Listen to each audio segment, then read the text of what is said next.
अस्सलाम वालेकुम, नमस्ते, सत श्री अकाल। कैसे हैं आप लोग? उम्मीद करती हूँ ठीक होंगे, खुश होंगे। मैं हूँ अज़ीज़ा अली और मेरे साथ हैं तारिक नियाज़ी।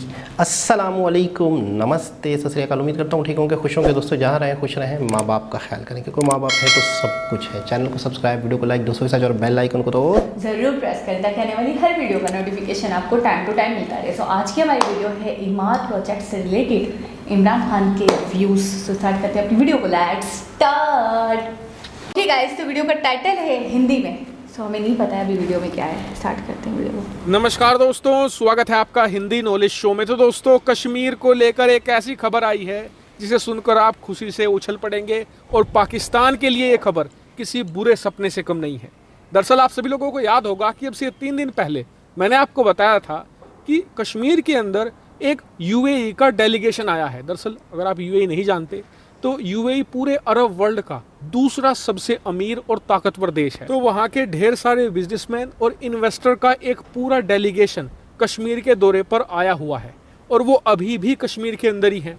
और उन्होंने अनाउंस ये किया है कि हमने 1-2 दिन में पूरा कश्मीर घूम लिया है, और अब हमें ये लगता है कि यहाँ पर इन्वेस्टमेंट की बहुत ही अच्छी अपॉर्चुनिटी है, और इसीलिए आने वाले कुछ महीनों के अंदर ही हम कश्मीर के अंदर 70,000 करोड़ रुपए का निवेश करेंगे। और उन्होंने आगे ये कहा कि पहली किश्त आएगी 27,000 करोड़ की, जो आने वाले 2 से लेकर 3 महीनों के अंदर कश्मीर के अंदर निवेश की जाएगी। यहाँ पर नई नई चीज़ें डेवलप करी जाएंगी, जैसे कि कोई यहाँ पर टूरिस्ट रिजॉर्ट बनाएगा, कोई होटल बनाएगा, कोई किसी प्रकार का टूरिस्ट इंफ्रास्ट्रक्चर खड़ा करेगा, कोई थीम पार्क या आईटी पार्क बनाएगा। कई सारे इन्वेस्टर ऐसे हैं जो कश्मीर की सैफरॉन है, यानी कि केसर है, या कुछ दूसरे प्रोडक्ट हैं, इनका भी इंपोर्ट और एक्सपोर्ट करेंगे। इसके बाद इन्होंने बताया कि जो ये 27,000 करोड़ रुपए जब इन्वेस्ट हो जाएंगे, उसके बाद हम बाकी की किस्त भेजेंगे, और टोटल ये पैकेज होगा 70,000 करोड़ का। और इतना ही नहीं, जो ये 70,000 करोड़ का निवेश है,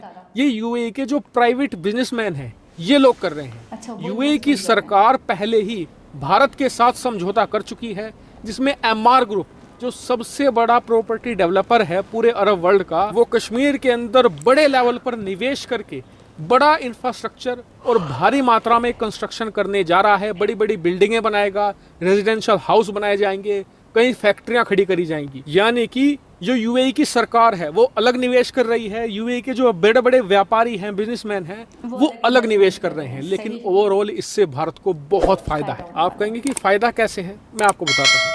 कश्मीर के अंदर जब इन्वेस्टमेंट आएगा, बिल्डिंगें खड़ी होंगी, कई सारे थीम पार्क बनाए जाएंगे, फैक्ट्रियां होंगी, आईटी पार्क होगी।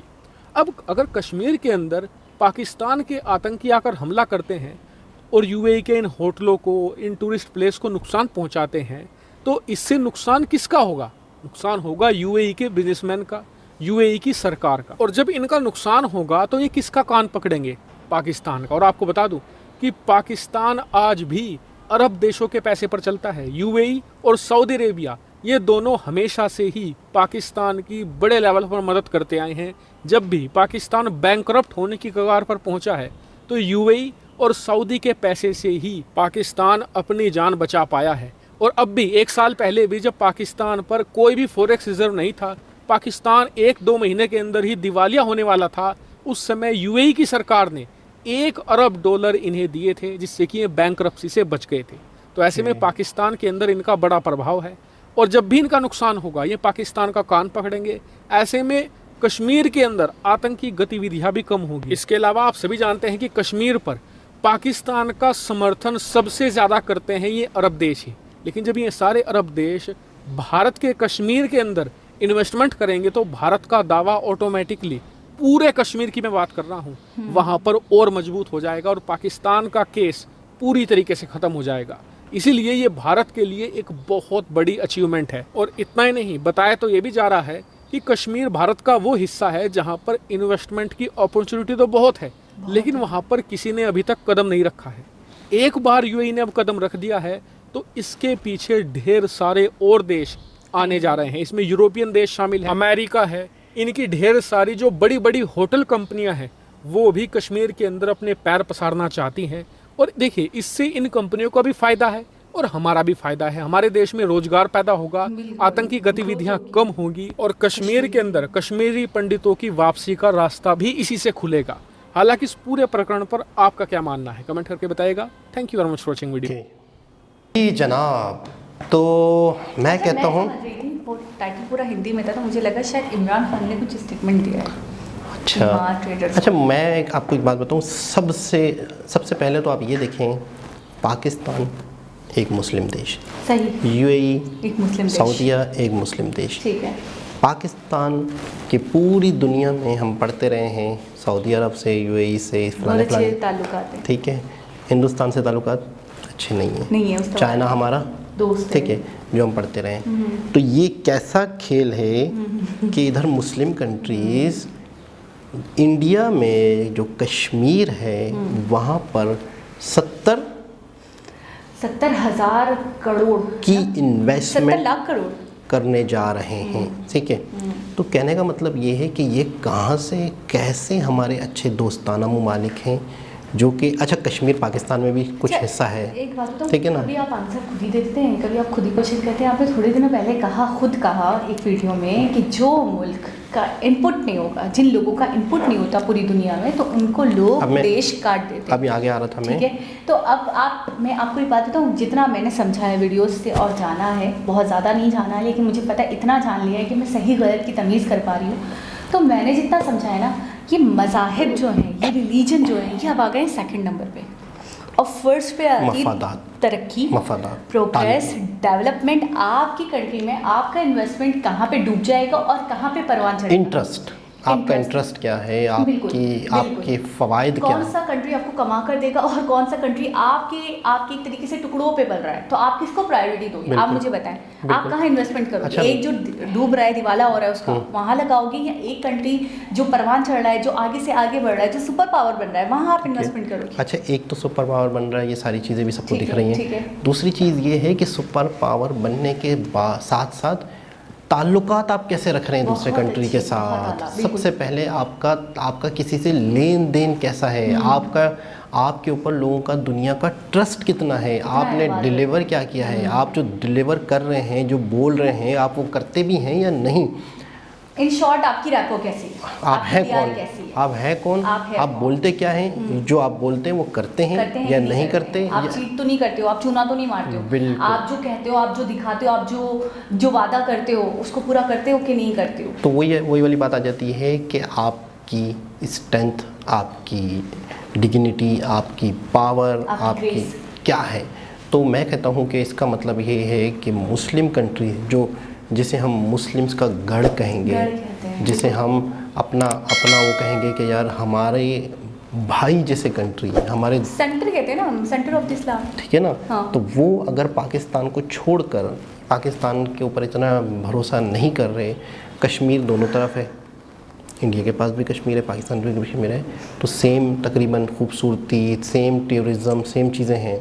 तो यहाँ पर भी अगर कंट्री के अच्छे ताल्लुकात होते, या पाकिस्तान की वो वैल्यू होती, या पाकिस्तान की वो एक तरह से अमन व अमान होता, या सारे मामला सेट होते, गवर्नमेंट एक रहती 5-10 साल तक, अपने काम अच्छे करती।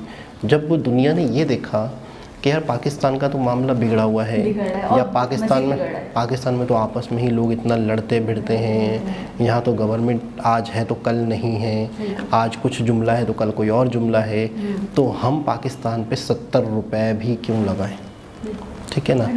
अच्छा, सऊदी अरब ने जो एक इन्होंने जिक्र किया था इमदाद का, लोन का, तो वो सऊदी अरब ने इतनी कड़ी शर्तों पे दिया था, इतनी कड़ी शर्तों पे दिया था कि मैं जब चाहूँ तो ले सकता हूँ, मैं जब चाहूँ, और उस पर इतना आपको सूद देना होगा और इस तरह से देना होगा। अगर आपने इंटरेस्ट के साथ मैं जब चाहूँ ले सकता हूँ, और अगर आपने मेरा टाइम पे पैसा वापस नहीं किया जो हमारी टाइम तय हुआ है, तो मैं आपको आलमी अदालत के अंदर भी खींच सकता हूँ, ले जा सकता हूँ, आप पे केस कर सकता हूँ, और आपके मुल्क का कोई भी हिस्सा ले सकता हूँ। ये वो कंट्री है जो हमारा इस्लामी ब्रादर कंट्री है, हमारे बहुत अच्छे ताल्लुकात हैं, सदियों से हमारा एक लिंक है इनसे, मज़हब के नाम पे, मक्का मदीना के नाम से, जो हमने पढ़ा है। थोड़ा सा हम देखें, अगर इसी वीडियो में बताया गया कि कैसी हिपोक्रेसी है, मैं सोच रही हूँ कि जिस मुद्दे को लेकर आप उन्होंने बताया कि पाकिस्तान के साथ ये यूएई खड़ा होता था हमेशा कश्मीर के मुद्दे को, या सऊदीया हो गया। हाँ, आज वही खित्ता है, वहीं पे आपको सबसे ज़्यादा अपॉर्चुनिटीज़ दिख गई और आप वहीं जाके इन्वेस्टमेंट कर रहे हो। तो जिसके खिलाफ आप एक वक्त में खड़े होते थे एक दूसरे अदर कंट्री के साथ, जिस मुद्दे को लेकर वो कंट्री खड़ा था और उसके साथ आप उसका साथ देते थे, उसको सपोर्ट करते थे, आज आप वहाँ जाके इन्वेस्टमेंट कर रहे हो। अच्छा। क्योंकि आपके नज़दीक सबसे बड़ी चीज़ आपका मफाद, आपका प्रॉफिट है। अच्छा, एक तरह से जब आपने मुझे अभी आपने जो बात कही, तो इससे एक और मायने भी निकलते हैं कि कश्मीर आधा हिंदुस्तान के पास, आधा पाकिस्तान के पास। ठीक। कुछ कंट्रीज़ जो हैं वो कहते हैं कि हाँ भाई हिंदुस्तान ने कब्ज़ा किया हुआ है। ठीक है। कुछ कंट्रीज़ कहेंगे कि नहीं पाकिस्तान ने गलत किया हुआ है। कुछ कहेंगे कि जो जिसके पास है वही हो। हाँ, कुछ भी मामला, ठीक है, ठीक है। मुद्दा ही कश्मीर का है ना। तो मैं कहता हूँ कि अगर सऊदीया या यूएई इंडिया के पास जाते हैं और कश्मीर में इन्वेस्टमेंट करते हैं, तो इसका मतलब है वो दूसरा पैगाम क्या दे रहे हैं कि आप गलत हो, आप ख़त्म करो, अब ये केस नहीं बनता। ठीक है ना। दूसरा दूसरा पैगाम ये है कि वो कश्मीर जो है वो हिंदुस्तान के पास है, वो हिंदुस्तान ही का है। हाँ। एक तरह से वो जाहिर सी बात है, जब कश्मीरियों के साथ तो वो एग्रीमेंट नहीं करें ना, गवर्नमेंट के साथ करेंगे। और ये आवाम की तरफ से जो बिजनेसमैन है वो आके इन्वेस्टमेंट करें। अच्छा, मैं एक और बात बोलूँ, मैं ये बोलूँगी कि 370 आर्टिकल जब से रिमूव हुआ है उसके बाद से हमें विकास देखने को मिल रहा है कश्मीर का। और जबकि हमारे प्राइम मिनिस्टर इस चीज़ के सख्त खिलाफ थे, उन्होंने जो बैन किया है, जो बाइकआउट किया है, नहीं होना चाहिए इंडिया के साथ जब तक कि वो आर्टिकल नहीं लगाते। तो आप थोड़ा सा समझे तो सही कि उस खित्ते की आप एक मिनट के लिए आप अपनी ईगो, अपनी चीज़ें, अपने असूल, अपना विजन साइड में रखें। आप देखें उस खित्ते को फ़ायदा कैसे हो रहा है। 370 रिमूव हुआ है तो वो खित्ता परवान चढ़ने लग गया, वो तरक्की करने लगा, कामयाब होने लगा, वहाँ के लोगों को रोज़गार मिलने लगा, बड़े बड़े इन्वेस्टर वहाँ पे आ रहे हैं, पर्सनली भी और पूरे कंट्रीज़ भी इन्वेस्ट कर रहे हैं, गवर्नमेंट लेवल पर भी। तो आप देखो जब 370 हटा तो ये सब हो पाया, ठीक है। और इसी चीज़ को आपने ईगो बना कर रखा हुआ है, इसी चीज़ को लेकर आपने ट्रेड कैंसिल किया हुआ है, बंद किया हुआ है कि चीज़ जब तक नहीं लगेगा तब तक मैं ट्रेड नहीं करूँगा। देखिए, आप इंडिया से अगर आपके कोई भी आना है जो भी है, लेकिन आप खुद कहाँ हैं, हम खुद कहाँ हैं, हमें अपनी पॉलिसियों को में तब्दीली लानी होगी, हमें चीज़ों को समझना होगा, हमारी कहाँ गलतियाँ हैं, हमारी क्या क्या खारजा पॉलिसियाँ हैं। सबसे बेहतर, सबसे जो मेन चीज़ है हमारी खारजा, सबसे ज़्यादा कमज़ोर, सबसे ज़्यादा बेकार, पूरी दुनिया से हमारे ताल्लुकात टूटे हुए हैं, इतने अच्छे ताल्लुकात नहीं हैं। तो हमें अपनी खारजा पॉलिसी को फोकस करना चाहिए। क्या मसला है कि आज सऊदीया या यूएई हमारे साथ इतने अच्छे ताल्लुकात नहीं हैं और इंडिया के साथ ज़्यादा अच्छे हैं। और दूसरी चीज़ ये है कि मुझे कभी कभी ये लगता है बहुत सारी वीडियो देखने के बाद कि चाइना से जो हमारे ताल्लुकात हैं इतने फ़र्ज़ करते हैं इतने अच्छे, थोड़े बहुत जो हैं, वो भी शायद चाइना का इंडिया के साथ मामला ख़राब है तो सिर्फ उस वजह से हैं। चाइना के अगर हमारे साथ एक तरह से मुझे ऐसा लगता है जैसे नेटो ने यूक्रेन को साथ, हमारी भी वही हालत। मुझे खैर